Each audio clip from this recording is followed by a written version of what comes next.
and understand. So if we, for instance, both, I think the bachelor's and the grad dip are both the same mode of delivery, if I understand that correctly? Yep. So both are blended delivery programs. So what we mean by blended is that our courses are delivered to students online. But there's also strong face-to-face components. So all of our students who are practicing for the GD or the BTEACH, they all have to be in centres. They all have to have home centres, and they have to be in home centres for a minimum of 16 hours per week. Or so while they're in. Yep. So before you move along, because I'm going to try and break it down for people. So home center is a center where you're doing your main part of the course. Is that what you mean by a home center? Yeah, that's right. So as soon as you enroll in a course, you need to find a center for your field experience. We call this a home center. Now, this is a really, really important part of the process, because in their home centres, student teachers will get to know the children, will get to know other teachers, they'll get to see how early childhood actually works in practice on an everyday kind of level. So they have a practice-based experience, but at the same time, they're also studying online. And when they're studying online, they're getting all the up-to-date materials, they're getting all the academic readings, they're getting all the input from the lecturers. So they're getting a strong theoretical component through that academic studies and through assessments and all the other things that we do. But everything that we do in the course, we relate back to what students are doing in their centres. So there's a really strong theory-practice connection that which I believe makes our college a little bit different, a little bit unique. And that's what I want to get more into, because that's what I'm trying to get my head around it. So when these students, so there's a few things that I want to just understand. So when these students enroll in the course, they've got the center, they've chosen the center X, and they're doing the courses, the delivery of the course through that center. Whether that's and that's about how many hours is that in a week, Sanal? Oh, sorry, 16 hours a week. 16 hours field experience. And how many hours are they actually in the class at the college? So when we had face-to-face component, international students were required to come into college for an additional 4 hours per week. And at this time, we'd have international tutorials. The students would get to meet each other. They get to have some more face time with the lecturers. They get to come on campus and use our library and use our resources. So that face-to-face component, although it's only 4 hours a week, was really important for many of our students, primarily because of access to lecturers. That's right. Because lecturers are always... Sorry. If you put that part aside, so you put the 16 hours and you put the 4 hours, so that makes it 20 hours. They're actually doing online studies for the rest of the time. Am I right? Correct. So how does that work? So how many hours are they doing that online study? Are they doing assignments? Do they have to pass? How does that work? If you can talk to us about that, please, Sean.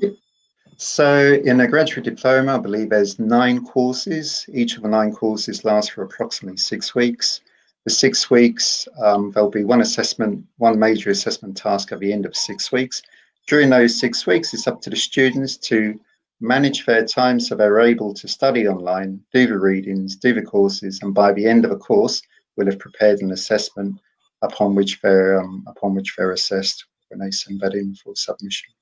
So they're studying online, working in the centre, but it's all about time management. Obviously, towards the end of a course, students probably need more time studying because the assessment's coming up. At the start of the course, it's more about reading and perhaps also speaking to people. Really important thing, when students are in the home centres, they don't actually just see what's happening in early childhood centres, but they get to make connections with teachers, an associate teacher, and they can talk to their associate teachers about their studies as well. So it's really bridging these 2 different communities together, the academic and the practice side of it. And does NZTC, so I think you've just touched on a really important thing, which is when you are kind of working, that becomes your priority and you get carried away, because especially if you have paid work at a center, even though it's, it may be slightly lower compared to the other teachers, that sort of, so we've seen the shift in priority for students. So how does NZTC help students sort of focus back on the studies? Because, and I think that sort of also leads to my next question, which is how would a student fail? Because they're rocking up at the center, they're doing the attendance, they're doing this field practice. So how does it, so just take us through the back end of it, please. So everything that students study in the courses, they're asked to apply when they're actually in the sector, when they're actually in the field. So for academic courses, they're motivated to achieve the academic courses because it makes their field experience more richer for them. So the field experience becomes a positive learning experience. They're motivated to do it because they can see that what they're studying actually makes sense, and it's actually stuff that they can apply in their practice. So it's this kind of motivation that they're doing the right thing, that they're becoming more developed as a professional teacher, that they're accessing all the different learning materials, that they're becoming more and more familiar with work routines and work practices. So it's this combination of the academic and the practice really come together, and we have some very, very motivated students on the graduate diploma program in particular. Our graduate diploma program, without blowing our own trumpet, is probably one of our most successful programs. It's a fantastic program.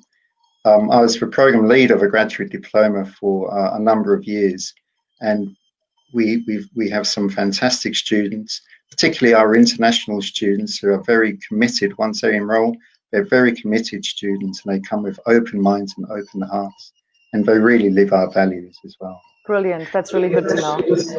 Just Sanal, just a question for you. So when students are doing this sort of working in the center, and then they're also doing the tutorials so they're coming to the class, and then they're also doing online studies. Is there an approximate number of hours or a ballpark that the student is advised that they must invest in their online education to be able to sail through properly? Like, is there a number or guidance that's given to them on how many hours they should be putting into this online study mode, because it's so self-done? You need quite a bit of discipline for it, isn't it? Yeah. So I think there is no ballpark as such, as Sean explained to you, that they need to put minimum, and they need to put 10 hours or 20 hours. It's all about time management. So we encourage them with the readings. We encourage them to do a lot of research and read a lot of material. A lot of course material is provided to them. They have to participate in a group discussion forums online as well. So there is no set number of hours, but then they have to make sure that they do make sure that they do a lot of readings and do a lot of course material readings when they're studying online. It's at their own pace. That's a flexibility, but there has to be a time management. So some students may need a lot of hours put on the online study. Some students are very smart. They would not need a lot of hours. They work around it. So usually in the beginning, like any student, new students, they try to getting around the blended learning mode of study. So they take a lot of time, but down the line they quite get smart around how they should do time management. And as Sean said, obviously the number of hours they put on the online when the assignments are due, that's when a lot of students put a lot of number of hours to make sure that they get the assignment right. Okay, Sean. Yep. Sorry. Generally, I would advise students to anticipate at least 20 hours per week for academic study on top of what they're doing in the actual placement themselves. This is not an easy program. It's not designed to be an easy program. We want the best teachers possible because this is our young children that they're educating.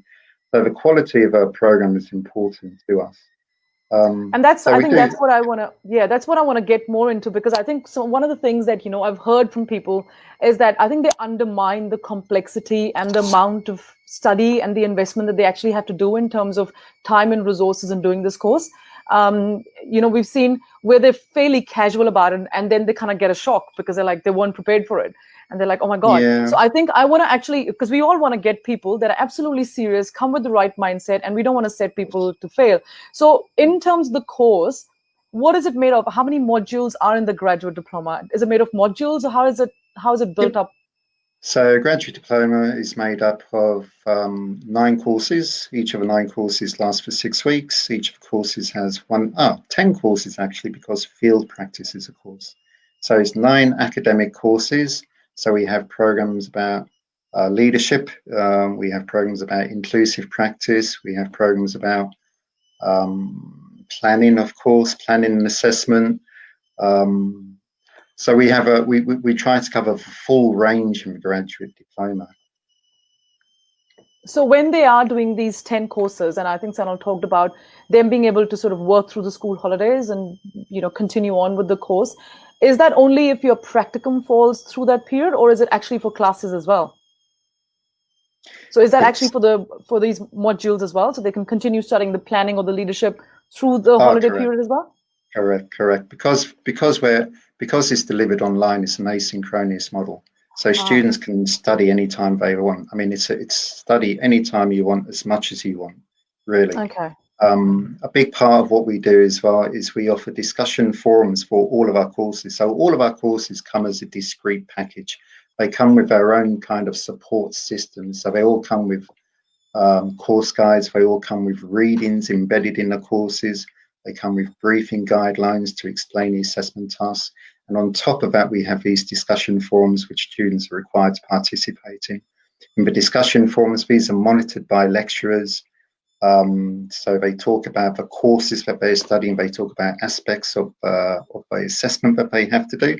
And we require them to participate so many times per course, per discussion forum. And they can do that anytime they want. You know, you find people all ridiculous hours in the morning posting because it suits their lifestyle.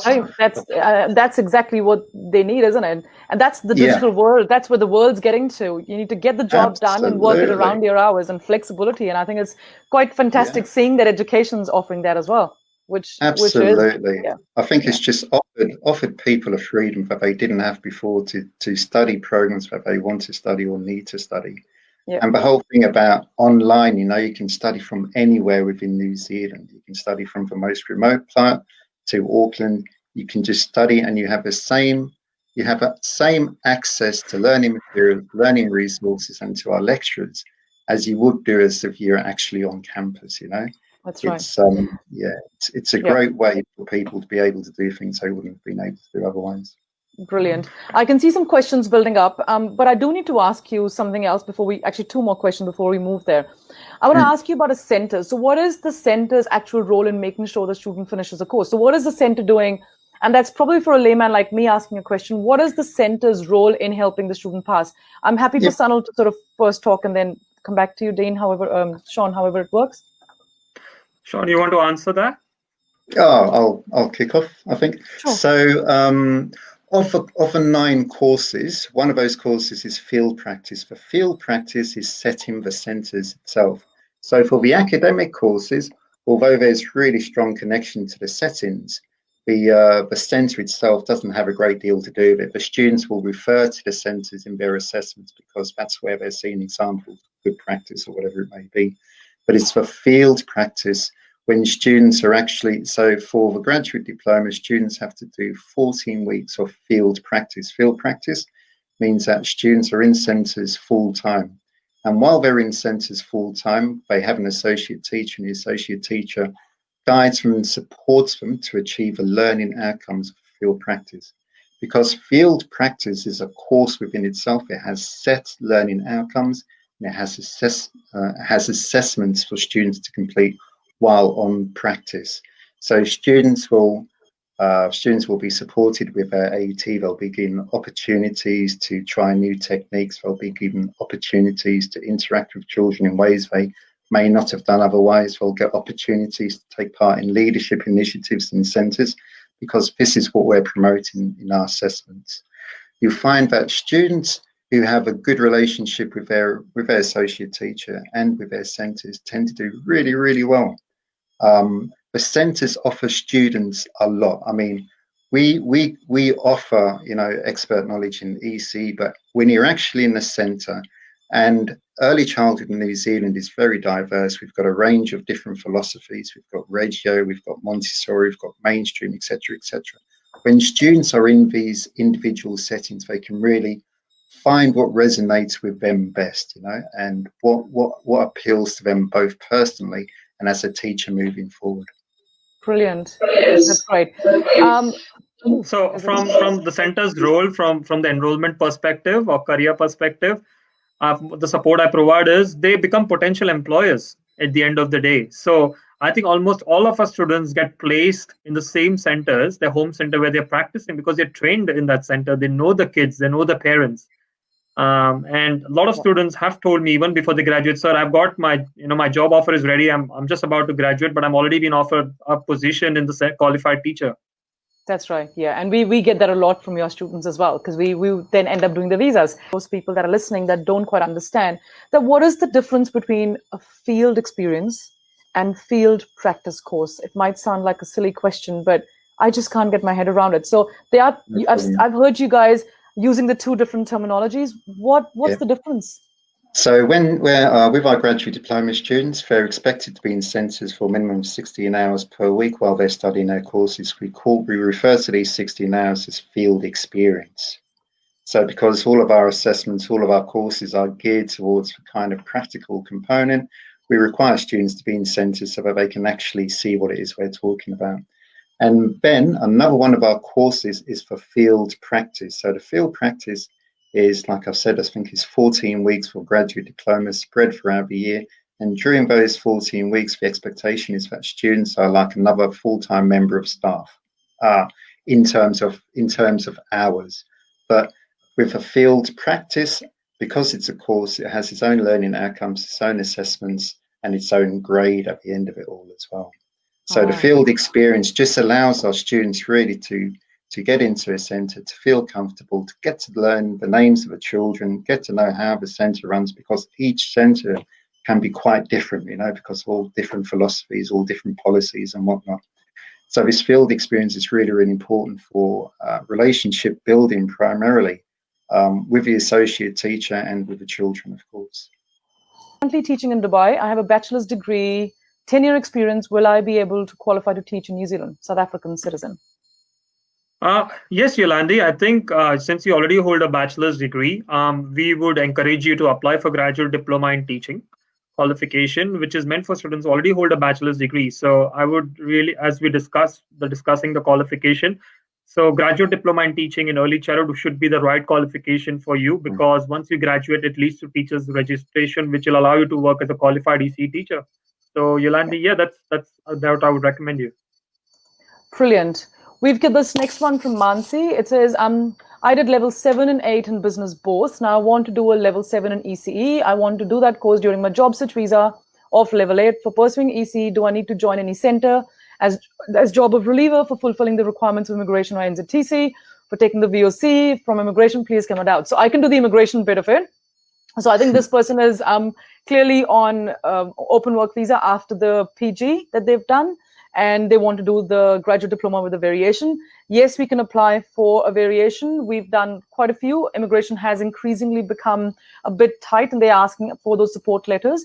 And Sanal, you can do your part and what your experience of that is. Yeah, so yes, it's because the course what we offer is offered by blended learning, which requires you to practice or to do field experience in an ECE center. So you have to find an ECE center, Mansi, at the time of application, at the time of enrollment. But if you're not able to assist, just contact us and we'll be able to give you a list of ECE centers and guide you through how you should go about finding an ECE center. So Brilliant. yeah, so we'd surely assist you, Mansi, if you're really keen to be an ECE teacher. Yeah. And my team will reach out to you to have a discussion post this. We've got this one asking about total number of practicums in the course, and can a student do all practicums in home center only? Sean, you want to take this?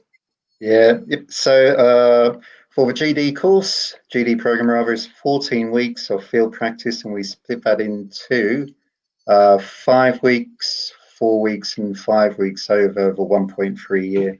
So the first placement would happen approximately 2 months into the program, the second placement 2 months after, and the final placement around about 2 months after that again. So it's spread throughout the year.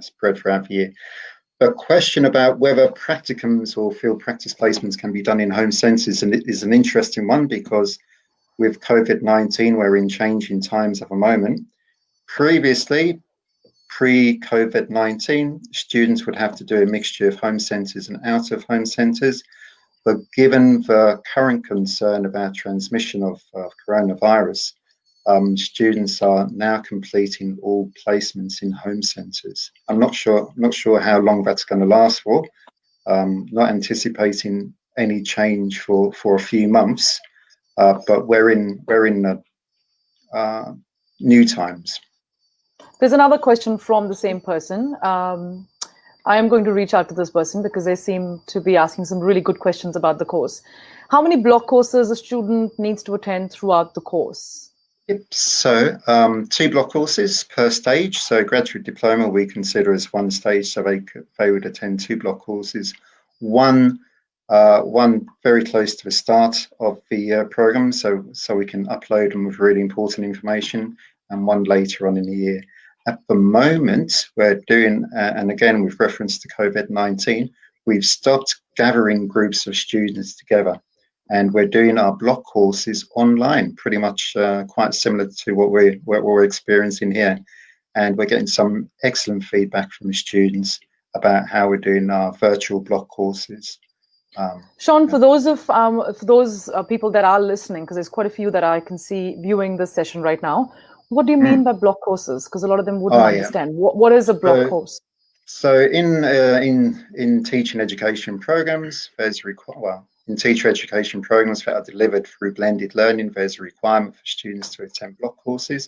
This is when students from both programs actually will come together for 16 hours, and this happens twice per stage, and this gives them an opportunity to meet one another, to network with each other, and also gives us the opportunity as lecturers to introduce any new materials or new initiatives, and really just to develop our student body and to and really encourage them to network with each other. International students find block courses really supportive. I'm sure. Yeah, absolutely. Sanal, if you can please take this one up. It talks about just the IELTS requirement, but I'd like you to talk please about just the general English requirement for the grad dibs and how they can combine different scores and all of that. Yeah, please? so as per the Teachers Council requirement, and this course is also approved by NZQA, so you have to meet the language requirements set by the Teachers Council and NZQA as well. So as per the Teachers Council requirement, the students can go for IELTS or PT or one of the English approved language tests, which is there on their website. Most of our students go for IELTS or PT tests, and the IELTS requirement is 7 in each band. I'm talking about international students. The IELTS requirement is 7 in each band, or PT requirement is 65 in each band. But you can achieve the test scores in multiple sittings. So, for example, if a student has scored 7 in reading and writing, but listening and speaking, she scored 6, she has the option to reset the IELTS again, but ensure she scores listening and speaking 7 as well. So we can club the IELTS score. Or if she doesn't want to give IELTS again, she can go for the PTE test and score 65 when listening and speaking. So we can combine IELTS and PT also, or just PTE scores.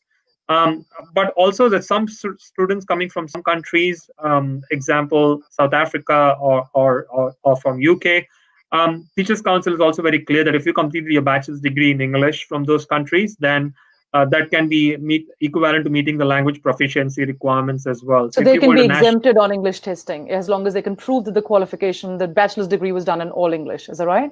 Yes. From those certain countries. Yes, and I think, for example, National Senior Certificate, it should be level 5 or level 6 in English if you're done from South Africa. So the Teachers Council on their website is quite clear on their English language requirements, what they expect from students who want to study initial teacher education courses. And we absolutely follow that because our qualifications are approved by them. Brilliant.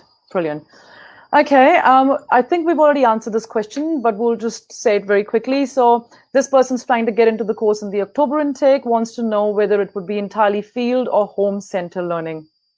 Yeah, so at the moment it'll be home center, but that's all that could change depending on COVID-19. Cool. I'm just trying to go through this. This is quite an interesting one. So we obviously get lots of questions asked around discounts. And if there's any discounts or scholarships or bursaries or anything. So can you please, Sanal, talk to us about any discounts that NZTC offers? Yeah, so currently we're not offering any discounts or scholarships to international students. But if you're already on shore, we can look at allowing you to pay fees in 2 equal installments in 1 year, or if you're doing graduate diploma, 2 equal installments. Well, obviously, this is subject to approval by senior management. It's case by case, but we can keeping in mind the situation currently with coronavirus and the financial stress a lot of students are going through, we can look at installment options. But as you know, for offshore students, they have to pay in full from Immigration New Zealand's perspective. Brilliant. Okay, so the next one says, can we get cross credits? Well, we can leave the discount part because we've done that conversation. Are there any cross credits on ECE courses done previously? We have also talked about it. I think the answer is no, because this is so specialized and tailored towards registration. Am I correct? Sean, you want to answer that?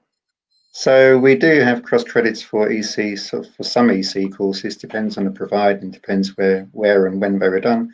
It's unlikely that we'd cross credit from the UK because what we're teaching is so different to what's happening in the UK. It's completely different curriculum and different approach, so highly unlikely. Sanal, this one's for you. It says, how many possible multiple tests do you can you combine, either PT or IELTS, 2, 3, 4? How many times can you continue doing these tests? It can be 1, it can be 2, it can be 3, it can be 4. As long as you achieve 7 at any point of time, and all certificates should be valid.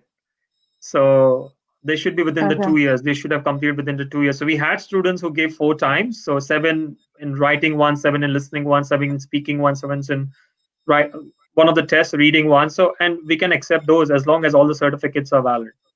Yeah. For Raman that's asking for an appointment, Raman, my team will be in touch with you. This is probably not the best avenue, but I will take your next question. So the wife's done a level 8 in postgraduate diploma in ECE, intends to start level 7 graduate diploma ECE. Can they pay the fees in installments? I think, Sanal, you've just talked about it. That is a possibility. It's obviously case by case, but I'm sure that can be worked out if we convinced you have enough funds for the next semester, which obviously we will do the homework with. So that's really good. I'll see if there's more questions that come up, which now leaves me a couple of minutes to go through the questions that I had. Hopefully this is not too much. We're trying to, because I want to try and go through as much as I possibly can, and there's some really good questions coming through. Sean, you good to keep going? Yeah, for sure. Yeah, why not? Brilliant. So we've talked about quite a few things with the graduate diploma in teaching, the curriculum and how it's delivered and all of that, center. I want to know about something that's slightly wide. I'm going to take a step back and look at this sort of from a holistic point of view. What is sort of the support that's provided to students, to just pastoral care support that's provided to international students? And especially, what was the situation that happened during the COVID, during the lockdown when people couldn't go to centers? Can you just, guys, I don't know who's the right person to talk about it, just talk about that general pastoral care support that's provided to students, and especially around the lockdown period when they couldn't either come to the classes or go to the centers. How were things rolling along at that stage? Yep. So I suppose a key thing here is communication. So our pastoral support team are highly effective. I think they would have called many of our students to explain what happened during lockdown and our changing processes. We were constantly sending out updates to students so that they felt assured with what it was they're doing. Of course, many centres closed during that lockdown when we were in number 4, stage 4, whatever, level 4. We were able to support a number of our students to continue studying through lockdown, even though they couldn't attend centres. We'd spoken with teaching council and we'd come to an arrangement that allowed our students to continue studying while all centres were locked down and while many other institutions were closed. We were still operating, we were still supporting our students. We were still running discussion forums, our courses were still running. The only thing that actually stopped was field practice. And field practice only started up again actually on Monday just gone. So we've been really busy calling students, arranging field practice visits. Everyone's back into the centre, but as I said before, the difference is before we had this home centre focus for many of our students, we are out of home. All students are now in their home centres, which is not a bad thing for our students, actually. Okay.